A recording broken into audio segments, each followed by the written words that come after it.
Alrighty, how's it going, everybody? Welcome back to my channel. I hope all is well with everybody. Today we're going to be talking about Poland, and the name of the video is called Game for Independence. And it's by the channel IPN TV PL. So if you enjoy this video, definitely check out their channel. And let's check it out. High-stake games are played relentlessly, and to the very end, we use our greatest assets and go all in. We sacrifice a lot. We risk a lot. The history of nations has seen games in which everything was on the line, where independence was at stake. I really like the guy that's talking. He makes this sound very, very serious. Gotta enlarge that. 1914, Europe is entering the decisive stage of a confrontation among superpowers. Russia, Germany, and Austria-Hungary are at war. A new world is about to emerge out of the rubble of old regimes. Poland will be restored to the map as an independent country. Poles have been waiting for this moment for 123 years, ever since their homeland, with a millennium-long history, was usurped by 3 neighboring countries. Polish people lost their country, while the political collusion of Russia, Germany, and Austria-Hungary prevented them from reclaiming independence. And yet, the spark of freedom has not been put out. Artists, poets, and thinkers will make the national spirit survive, and many a time will Poles rise up in arms against the oppression. However, only a conflict among the partitioning countries gives hope for independence. The understanding among the superpowers is dying on the battlefields of the Great War. Cannon and rifle fire reverberates throughout Europe. However, the road to Poland's independence leads primarily through quiet interiors of political offices. While soldiers pull triggers, the politicians decide where the bullets fly. Józef Pilsudski, Roman Dmowski, and Ignacy Jan Paderewski have the same goal, but different personalities. Pilsudski's vision assumes armed combat. His Polish legions will be formed based on Austria-Hungary and become an incubator for the cadres of the Polish army, as well as a military argument in political biddings. Pilsudski envisions Poland as a multinational federation. He exhibits exceptional intuition and iron will, combined with a predilection for the fait accompli tactic. Roman Dmowski differs from Pilsudski in all respects except for patriotism. He is not a revolutionary, but a thinker and a political writer. His idea... I don't know why, but that kind of looks like Putin. I don't know. idea of a nation-state will soon prove difficult to reconcile with Pilsudski's vision. In his quest for freedom, Dmowski places his bet on the Entente states and an alliance with Russia. His Polish National Committee includes many supporters of this position. Ignacy Jan Paderewski is neither a brusque soldier nor a savvy politician. This famous pianist comes from the world of art. Paderewski's music attracts crowds and opens doors to political parlors. I don't know why I was thinking a magician, but I don't know. His captivating personality and diplomatic charisma win over an important ally for Poland, Woodrow Wilson, the President of the United States. Meanwhile, the superpowers bleeding out on the front lines of the Great War start bidding using the Polish card.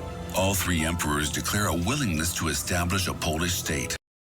It's so crazy when it is put out and laid out like this. It kind of gives it in a full perspective of just everything.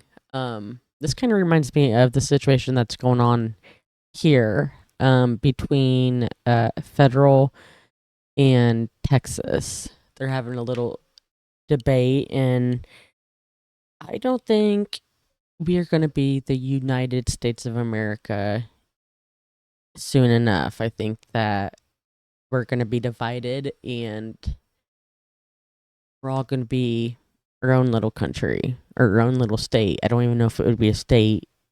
I don't know how all that works, but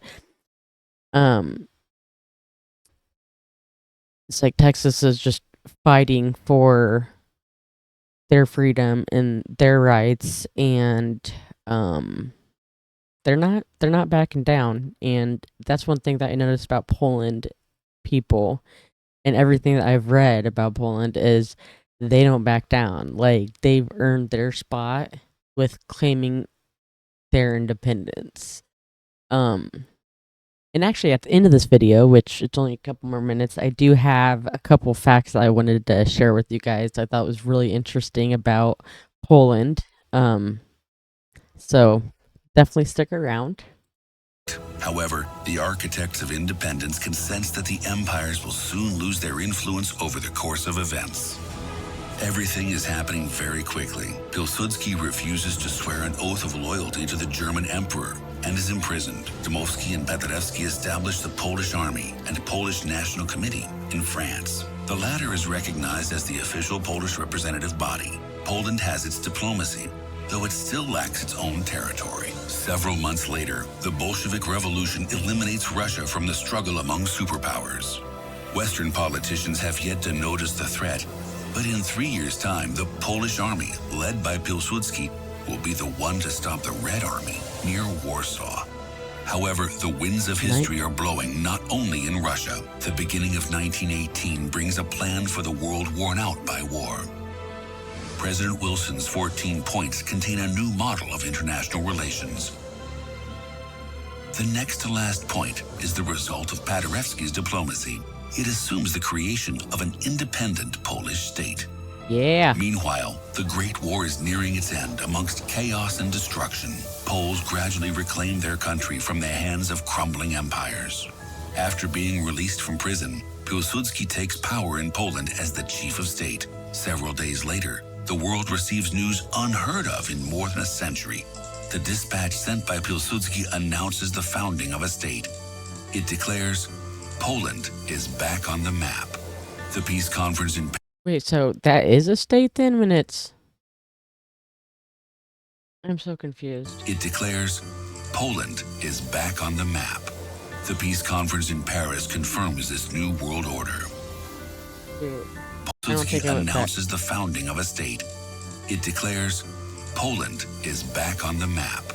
The peace... So would Poland be considered a state? I don't know what makes it a state or a country, honestly. I'm gonna have to look that up because that's... I'm thinking about that until I figure it out. Actually, I may just look it up right here real quick. Conference in Paris confirms this new world order. Poland is represented by Dmowski and Paderewski. The latter will reconcile long-term political opponents once again by taking up the office of the Prime Minister. The first chapter of regained autonomy has been written. The great game for freedom and sovereignty against the occupiers has been won. The young Polish state will soon face a trial. But now, Poland is independent. Checkmate. Right on. They've been through so much. So much. But I was going to find out if... Guys, hold on for a minute. I am going to look up... Well...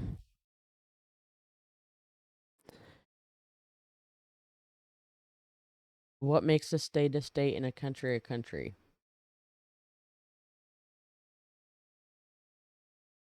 Okay, it is accepted that any territory that wants to be considered a state must meet 4 criteria. These are a settled population, a defined territory, government, and the ability to enter into relations with other states.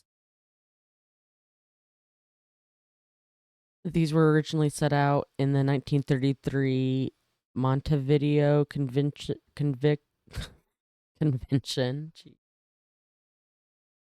On the rights and duties of states. So I guess it's just the stipulations with all of that.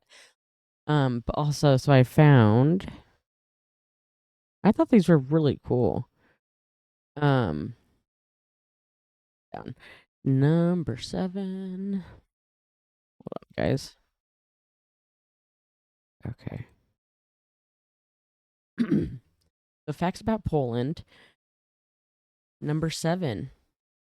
Poland's constitution is not the nation state's only brush with pioneering achievements. Polish engineer Ignacy Lukasiewicz is credited with inventing the modern kerosene street lamp. This invention is still used on a street in Warsaw until this day, and was first used in Ukraine, Ukraine. I thought that was cool. The city of Warsaw was almost completely destroyed during World War II and was rebuilt after World War II. So, and that was actually the town of Warsaw. I think I got a picture of that. Ooh. Maybe later. I don't know.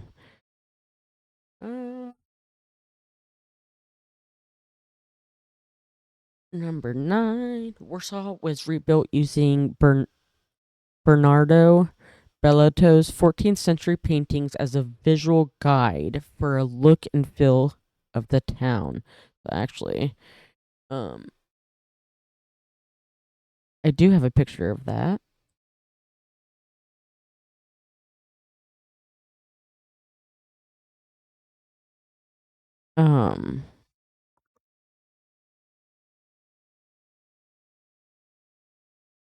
Couldn't tell you where though, I guess.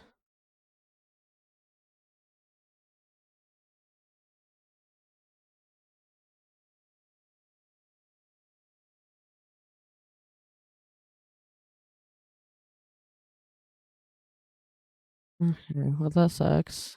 I swear I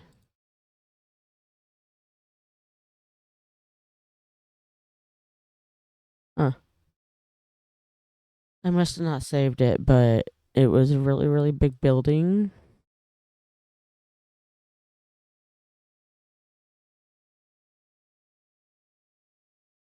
Okay, so 17. Measuring. Wait, was it that?